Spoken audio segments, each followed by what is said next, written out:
আপনারা যে মব জাস্টিসের ঘটনা দেখেছেন, বিশেষ করে ঢাকা বিশ্ববিদ্যালয়ে যে ঘটনা ঘটেছে, সেটা আমাদের সবাইকে মর্মাহত করেছে। সেটা আমাদেরকে মানে খুবই কষ্ট দিয়েছে। আমরা ইতিমধ্যে ব্যবস্থা নিয়েছি, ইতিমধ্যে 3 জনকে গ্রেফতার করা হয়েছে এবং আমরা এই ধরনের ঘটনা এড়ানোর জন্য যত রকম পদক্ষেপ নেওয়া প্রয়োজন তত রকম পদক্ষেপ নিব।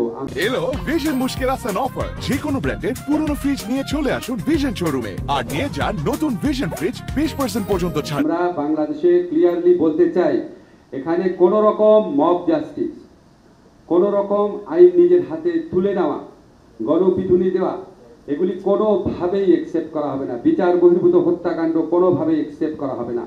এগুলি যদি ঘটে, আপনাদের একটা জিনিস নিশ্চিত করতে পারি, আমাদের সরকার তাৎক্ষণিকভাবে ব্যবস্থা নেবে, আইনের মাধ্যমে উপযুক্ত শাস্তির তদন্ত এবং বিচার সাপেক্ষে উপযুক্ত শাস্তির ব্যবস্থা করা হবে। সেটা কিছু আলামত আপনারা কালকে পত্রিকাতে আপনারা নিজেরাই ছাপবেন যে 3 জনকে অলরেডি গ্রেফতার করা হয়েছে।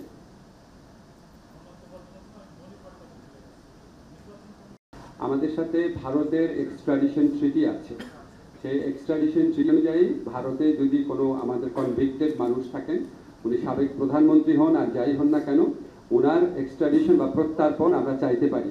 আমরা খুব দ্রুত আইন মন্ত্রণালয়ের মাধ্যমে আপনাদের জানাবো যে আমাদের এই ছাত্র জনতার বিপ্লবকালে যেই গণহত্যা ঘটেছে, যেই মানবতা বিরোধী অপরাধ ঘটেছে, সেটার বিচারের লক্ষ্যে আমরা কিছু পদক্ষেপ ইতিমধ্যে গ্রহণ করেছি। দৃশ্যমান কিছু অগ্রগতি হয়েছে, সেগুলি আপনাদের জানাবো। এখনই জানিয়ে দিচ্ছি, আমাদের ইনভেস্টিগেশন যে টিম আছে সেটা গঠিত হয়ে গেছে, প্রসিকিউশন টিম গঠিত হয়ে গেছে, আদালত পুনর্গঠনের চিন্তা চলছে।